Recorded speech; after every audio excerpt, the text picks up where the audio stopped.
Statistisk set er du mest sandsynligt helt gennemsnitlig. Ikke et geni, ikke et vidunderbarn, ikke den udvalgte, bare midt i kurven. Og før du klikker, pust dybt. Hvad om det ikke er en fornærmelse, men faktisk en lettelse? Dette er ikke et nihilistisk indlæg, som skal få dig til at give op livet. Det er heller ikke en sukkersødt motivationstale med "du er speciel uanset slut". Og det er definitivt ikke en bare vær dig selv kliché pakket ind i TED-talk-æstetik. Sandheden er, presset om at være ekstraordinær gør os udslidte, rede og konstant utilfredse. Hvorfor? Fordi hele systemet er bygget på, at du aldrig føler dig helt god nok.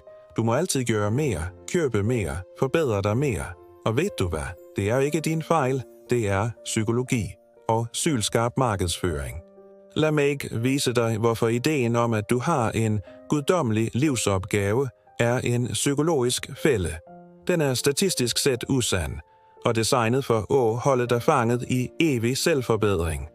Lad os se, hvad videnskaben siger om identitet, mening og myten om din skæbne. Kanskje du indser, at det er utrolig frigjørende at give slip på behovet for at være noget stort. Og nej, vi ender ikke med et elsk dig selv klistremærke her heller. Tanken om, at hver person må finde sit kald, kommer ikke fra psykologi, men fra reklamebranchen. Efter krigen blev kendt samfundet til find dig selv. Hvorfor?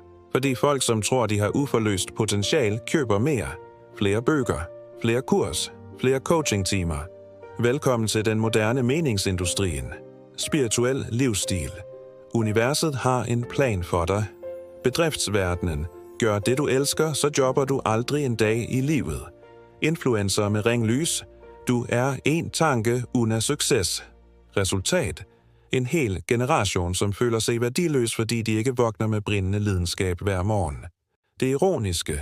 Jo mere kaotisk verden bliver, jo mere tviholder vi på ideen om, at livet har en perfekt plan. Spoiler. Det har det ikke, og det er faktisk helt grejt. Støtter videnskaben ideen om en forhåndsbestemt livsopgave? Kort svar, nej. Langt svar, fortsat nej. Lad os rydde op med lidt neurovidenskab og sarkasme. Ifølge psykologen Carol Dweck er identitet formbar. Du har ikke en fast essens. Du er mange versioner af dig selv, afhængig af tid, erfaring, stress og mængden kaffe. En studie fra 2010 viser, at folk, som er besat af at finde lidenskaben sin, giver op raskere, når ting bliver vanskelige. Hvorfor? Fordi de tror, ægte lidenskab skal føles naturlig og let. Spoiler. Det er ikke lidenskab, det er Netflix. En anden studie i Journal of Positive Psychology viser, at mening ikke er noget, man finder. Det er noget, man bygger. Folk, som prøver nye ting, takler usikkerhed og justerer undervejs, rapporterer mere tilfredshed, selv uden en klar vej. Pointet. Du er ikke ødelagt, fordi du ikke har fundet livsmeningen din, og de, som hævder, de fandt sin vej som 22-åring. Enten utillater de detaljer, har mediet for mye, eller så sælger de noget. Ideen om, at du har en sand skæbne, er en følelsesmæssig fælde. En studie fra 2021 viser, at folk, som manisk jagter på mening, har højere risiko for depression, beslutningsangst og tvangstanker.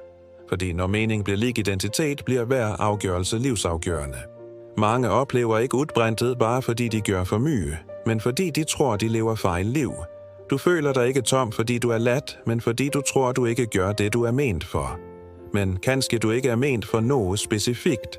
Kanskje du bare er her. Og kapitalismen sagde, fix dig selv. Og du begyndte at tro, at uden en tydelig vision er du ufuldstændig. Det er ikke motivation. Det er følelsesmæssig udpressing. Så hvad gør du, hvis det ikke findes en ret vej? Her er vrig nummer 1. Du trænger ikke en livsopgave. Du trænger bevægelse, nysgerrighed, små eksperimenter. Spørg ikke, hvad er jeg skabt for? Men heller, hvad interesserer mig nok til, at jeg kan teste det i 3 måneder uden at miste vettet? Det er ikke at give op. Det er at være realistisk. Byg færdigheder, ikke identitet. Prøv. Fejl. Juster. Gentag. Ingen applaus. Ingen Instagram-citater. Men det virker. De fleste, som fandt sin vej. De jobbede med noget længe nok til at blive gode og kaldte det kald ætter på. Tilbageblik er historiens bedste løgner. Mening er ikke en plan. Det er et mønster, du ser først efter, at du har snublet længe i toka. Og hvad om det ikke har en retning, er det mest menneskelige af alt. Kanskje du aldrig finder dig selv. Kanskje du bare samler biter, prøver at holde dem sammen. Kanskje problemet ikke er at være lost, men at tro, at du ikke får lov til at være det. Træer har ingen identitetskrise. Katter grubler ikke over formålet sit. De bare er. Men du har lært, at hver tom stund er sløsing. Hvad om det at være forvirret betyder, at du lever for alvor? Livet er ikke en perfekt redigeret reel. Det er rotete, mærkeligt og vakkert. Og midt i dette rotet kan du elske, fejle, begynde på nyt, gråte, le og se dårlige serier, uden at vide hvorfor. Kanskje du ikke er sent ude. Kanskje du bare er i livet. Så nej, du trænger ikke en masterplan, et 5-års visionskart og en TikTok-guru. Kanskje du bare trænger mindre skærmtid og mere stilhed. Eller støj. Eller en lur.